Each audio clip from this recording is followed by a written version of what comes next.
हमारे राष्ट्रीय महामंत्री तरुण चुग जी को चुनरी जी हमारे पहाड़ी जोरदार तालियों से स्वागत करें।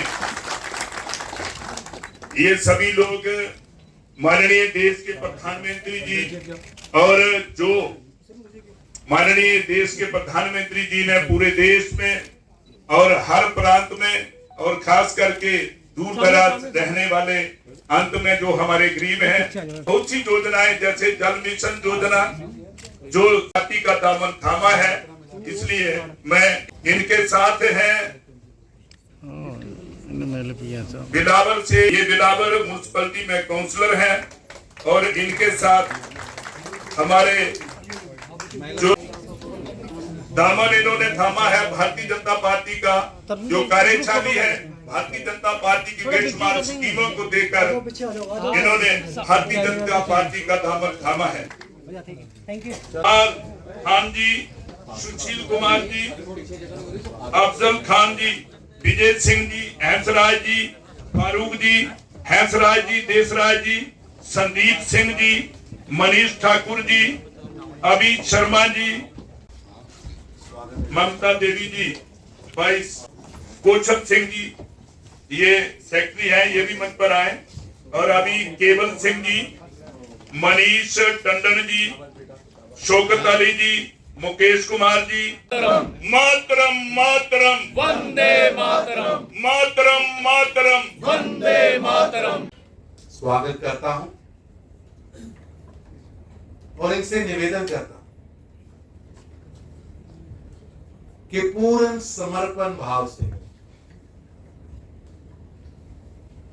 भारतीय जनता पार्टी की विचारधारा नेशन फर्स्ट, पार्टी सेकंड और इंडिविजुअल लास्ट, इसको सामने रखकर पार्टी के कार्य में जुड़िए। काजल बहन के और सुनीता बहन के नेतृत्व में जो यहाँ साथी आए हैं, आज आप दुनिया की सबसे बड़ी पॉलिटिकल पार्टी में शामिल हो गए। दुनिया की सबसे बड़ी, लगभग 15 करोड़ सदस्य हैं, 15 करोड़। कई देशों की आबादी भी 1 करोड़ नहीं, दर्जनों देश समाज हैं। इतना बड़ा परिवार है भारतीय जनता। जितना बड़ा परिवार है उतनी ही परिवार के अंदर की मजबूती है। हम सब एक हैं, एक दिशा में एक ही काम को निरंतर पिछले 70 सालों से ज्यादा हम करते आ रहे हैं।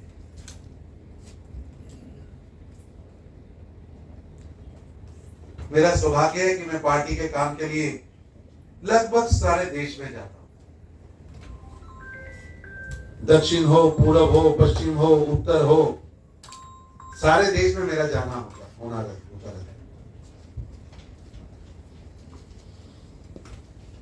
यहां भी कई परिवार बैठे, पिछली 3 पीढ़ियों से काम करते। मैं अभी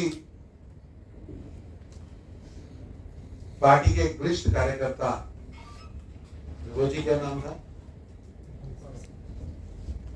ओमकार जी से मिलकर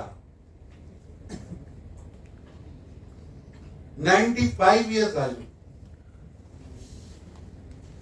पार्टी के कार्यक्रम में थे और 95 ईयर्स का वो हमारा युवा कार्यकर्ता की तरह सक्रिय थे। मैंने उनके पांव हाथ लगाए, उनसे पूछा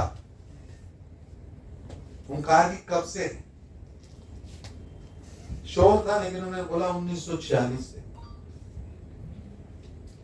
पहले संघ में था, फिर प्रजा परिषद, फिर जनसंघ और भारतीय जनता पार्टी। विचार एक, और उस विचार के लिए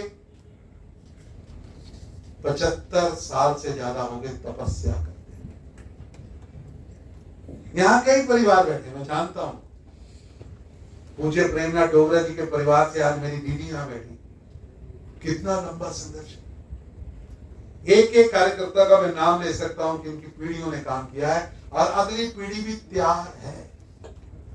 तो काजल बहन, आपका इस परिवार में स्वागत है। परिवार की एक छोटी बेटी के नाते मैं देख रहा था प्रिया दीदी और सुनीता दीदी आपको गले लगा, ये जो भाव है, ये भाव आपको दूसरे राजनीतिक दलों में नहीं मिलेगा, नहीं मिलेगा।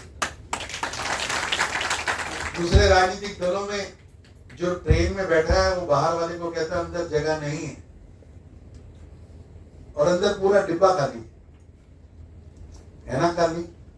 यहां अंदर जगह है कि नहीं है, लेकिन भारतीय जनता पार्टी के नेताओं के दिल में बहुत जगह है, बहुत जगह। मित्रों, आज भारतीय जनता पार्टी का सदस्य बनना जय जयकार होती है, लेकिन जिन लोगों ने ये पार्टी बनाई थी तब इसकी सदस्यता लेने का मतलब था, इसमें काम करने का मतलब था जेल, संघर्ष,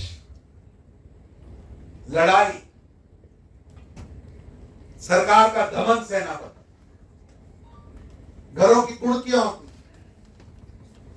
नेताओं जेल में जाना पड़ता, कार्यक्रम करने के लिए पैसे नहीं थे, साधन नहीं थे, रिश्तेदार नमस्ते नहीं करते थे कि कहीं कांग्रेस का नेता, एनसी का नेता हमसे नाराज ना हो जाए कि फला बीजेपी का जनसंघ का कार्यकर्ता हमारा रिश्तेदार है।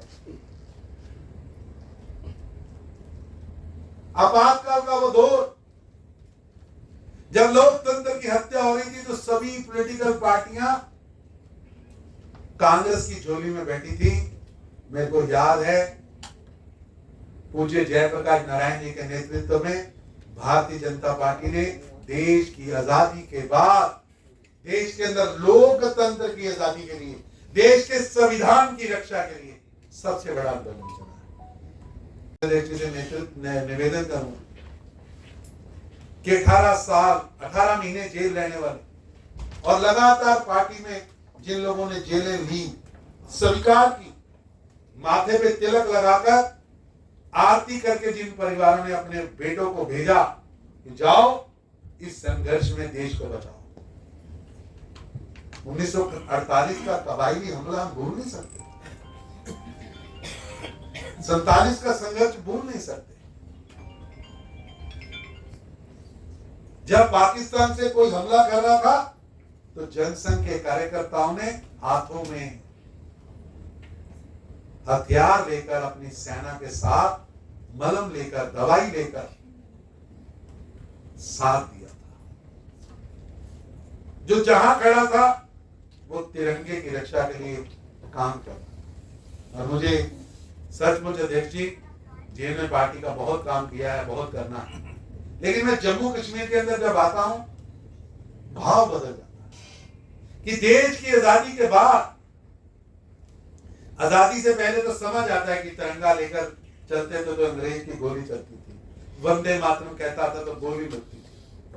लेकिन इस प्रदेश के अंदर अब्दुल्ला और मुफ्ती ने ऐसा वातावरण बना के रखा कि तिरंगा लेकर चलने पर देश की आजादी के बाद भी गोली लगती थी। मेरे को उन शहीदी स्थलों पर जाने का मौका मिला। जब मैं उन शहीदी स्थल पर लिखे नाम पढ़ता हूं तो मेरा सीना 56 इंच का होता है कि देखता हूं कि ये वो लोग हैं कि सामने अत्याचारी के पास बंदूक है, डंडे हैं, अश्रु गैस के गोले हैं और वो कह रहे हैं कि कोई यहां तिरंगा नहीं चढ़ाएगा, कोई भारत माता की जय नहीं बोलेगा। वो नौजवान निकलते हैं, हाथ में तिरंगा लेके निकलते हैं, भारत माता की जय कहते हैं और गोली खाते हैं। ये गौरवशाली इतिहास है भारतीय जनता पार्टी, ये गौरवशाली इतिहास।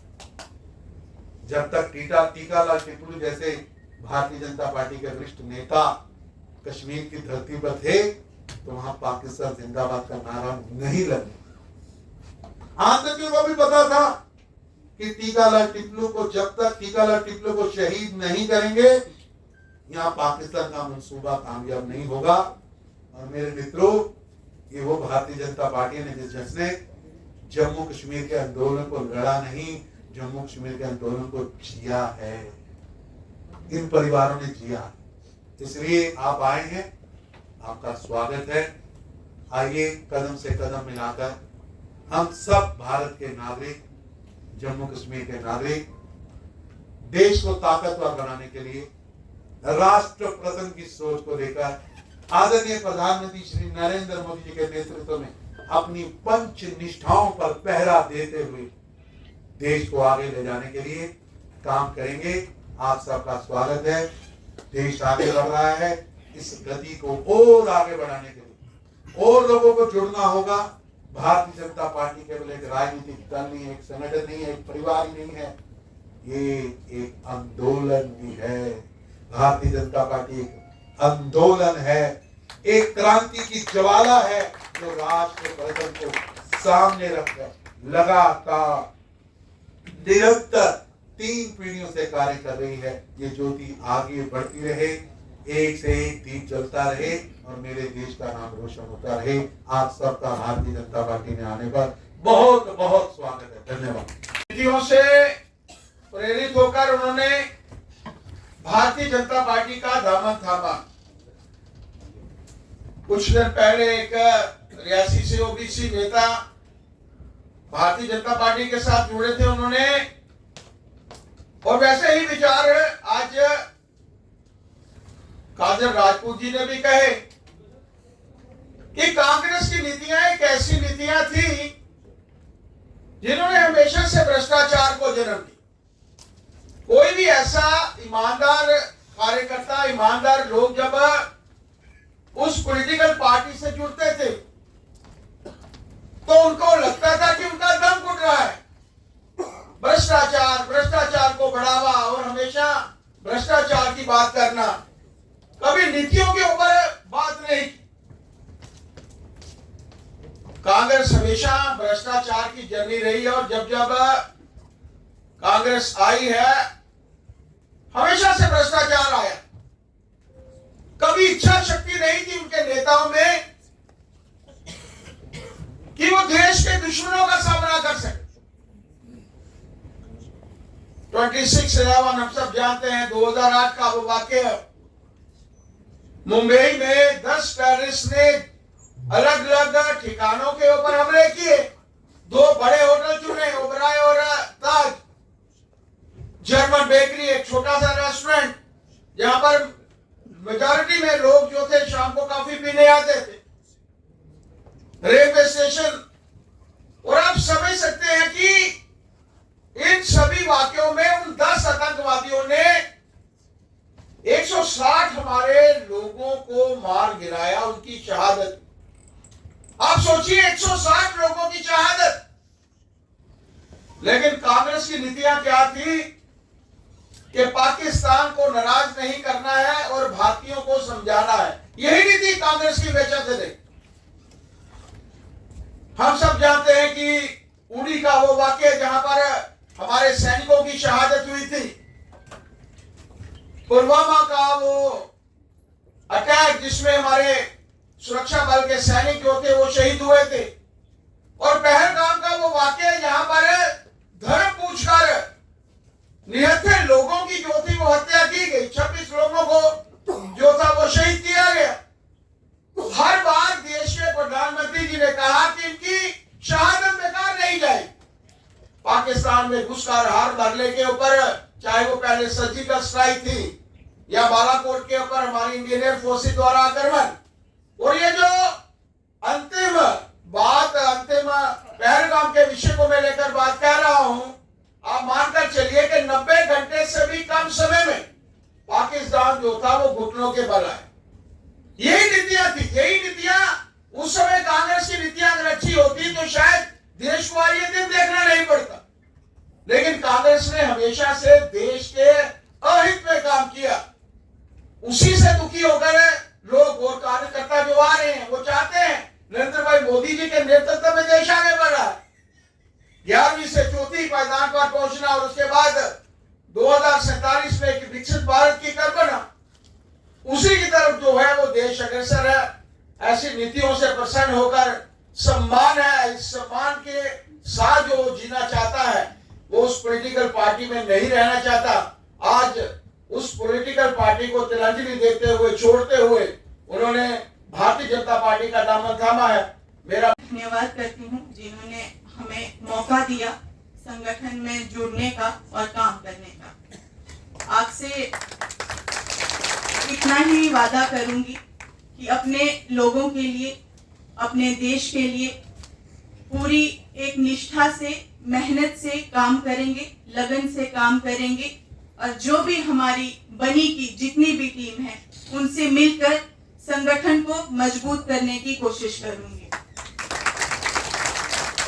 मैंने हमेशा अपने इलाके के लिए, कोई भी हमारे इलाके के कोई भी मुद्दा हो तो मैंने हमेशा उस पर आवाज उठाने की कोशिश की है, उसके लिए एक लड़ाई लड़ने की कोशिश की है। आज अगर मुझे ये मौका मिला है तो मैं यही कहूंगी कि इस मौके को मैं जाया नहीं होने दूंगी। आपको अच्छे रिजल्ट जो हैं अपने इलाके से, आपको बेहतर रिजल्ट आने वाले टाइम में आपको मिलेंगे। जिस तरह से हमारे जो नरेंद्र मोदी जी काम कर रहे हैं, देश को आगे बढ़ा रहे हैं, हमें बड़ा गर्व होता है कि हमारे देश का नाम पूरे वर्ल्ड में इतना ऊंचा हो रहा है, आगे बढ़ रहा है, जिससे हमें खुशी होती है और भाजपा पार्टी में, संगठन में जुड़ने की जो एक प्रेरणा होती है वो हमें मिलती है। आज अगर भाजपा का दामन थामने का एक मन बनाया है तो बहुत बड़ा कारण हमारे प्रधानमंत्री मोदी जी हैं, जिन्होंने हमारे देश को गर्व से, देश का नाम जो है एक बहुत ऊंचाई पर लेकर गए हैं। इससे पहले शायद ही कोई प्रधानमंत्री इस तरह से कोई काम कर पाया हो। मैं अपने आप को खुशनसीब समझती हूँ कि मुझे ये मौका मिला है। हमारे इलाके में कई सारी ऐसी कमियां हैं, कई सारे जिसके ऊपर हमारी कई लड़ाइयां भी हुई, लेकिन मैं जितने भी यहाँ पर सम्मानित मंच यहाँ पर बैठा है, मैं आप सभी से विनती करती हूँ कि अपने लोगों के लिए हमेशा मैंने आवाज उठाई है और गलत को हमेशा गलत कहा है। आप जो भी जिम्मेदारी मुझे सौंपेंगे, बिना किसी लालसा से काजल राजपूत काम करेगी और रिजल्ट लाएगी। आपकी ब्लेसिंग